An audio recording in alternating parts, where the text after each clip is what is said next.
انا جايب لك فيديو، يعني عايز اقول فيه فضايح الدنيا فيه فضايح نادي الزمالك بجد.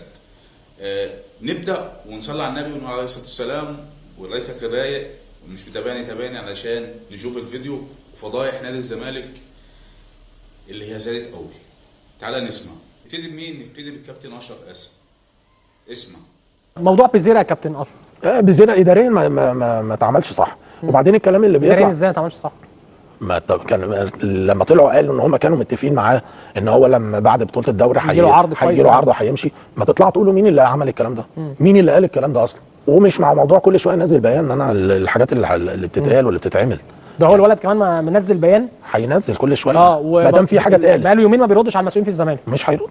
يا جدع الله العظيم اللي مش عارف ازاي. بيزيرا يومين ما بيردش على نادي الزمالك، يومين كاملين المسؤولين في نادي الزمالك بيرنوا على بيزيرا عشان يشوفوه حضرتك جاي امتى، عشان احنا بدأنا المعسكر وبدأنا التدريبات.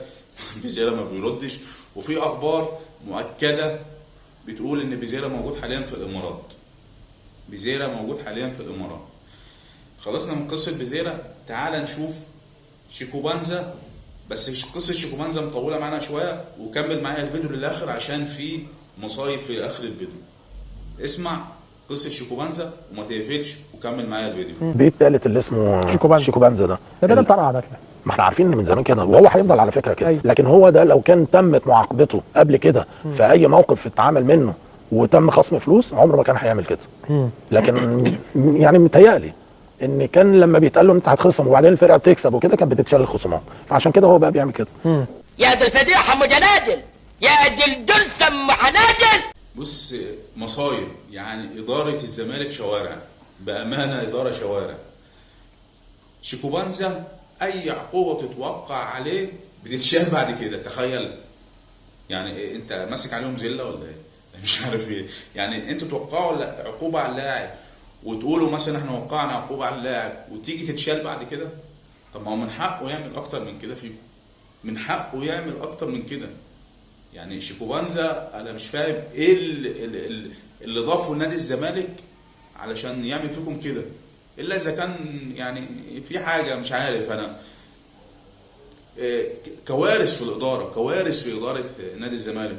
وافتكر لما كانوا بيقولوا اداره النادي الاهلي تيجي تتعلم مننا. نتعلم منكم ايه؟ نتعلم منكم الفضايح؟ نتعلم ايه؟ انتوا على الله يعني ميح. تعال نشوف بقى الفضيحه الكبيره اللي طلعها علينا الاستاذ محمد الجبالي. وانا نفسي انا مش فاهم الكلام اللي قاله ده معناه ايه. انا مش هفسره بسوء ظن، تعالوا فسروه انتوا وانتوا اللي تحكموا. فيلا بينا نسمع الكابتن محمد الجبالي اللي هو في المنظومه الاعلاميه لنادي الزمالك، يعني في المطبخ. تعالى نسمع الكابتن محمد الجبالي قال ايه. خليناش نتكلم، فكفايه ان احنا اصلا مستحملينك. يعني الزمالك كفايه اصلا مستحملك، وعندنا بدل الواقعه 700 واقعه.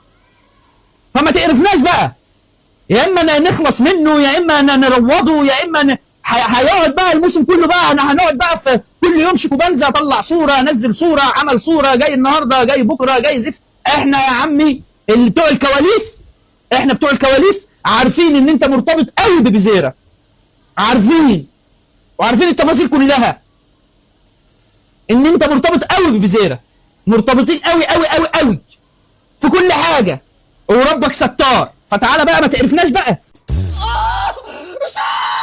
بس كفايه يا عم، كفايه، مش عايزين نعرف حاجه تاني. انا هحسب لكم انتوا تفسروا كلامه ايه. يا ريت اللي يفهم الكلام يكتب لي في التعليقات، علشان انا برضو مش هفسر بسوء ظن. يعني هو الكلام رايح للسكه دي، بس انا مش هفسره بسوء ظن، ان بعد الظن اسم. فيا ريت نتكلم مع بعض وقولوا لي في التعليقات هل كلامه يقصد بيه ايه. يعني بيقول لك مرتبطين جدا، يعني ايه مرتبطين جدا؟ ايه مرتبطين ببعض؟ مش فاهمها. يعني حتى يا ريت قال مثلا مرتبطين في التدريبات، مرتبطين مثلا في المجي، مثلا متفقين مع بعض انهم هيجوا امتى. لا هو ما وضحش. كابتن محمد سابها مفتوحه وساب 100 مليون علامه استفهام على كلامه. فانا مش عايز اروح للسكه دي. فانا عايز تقولوا لي في التعليقات طب هل كلامه فهمت منه ايه؟ يعني كلامه بيرمي على ايه؟ مش عارف. فاحنا محتاجين نفهم. وبس كده يا صاحبي، لو عجبك الفيديو ما تنسانيش بلايك وشير، واللي مش متابعني تابعنا عشان نشوف كل جديد، عشان ان احنا بنسرد الحقائق وبندافع عن النادي الاهلي. سلام.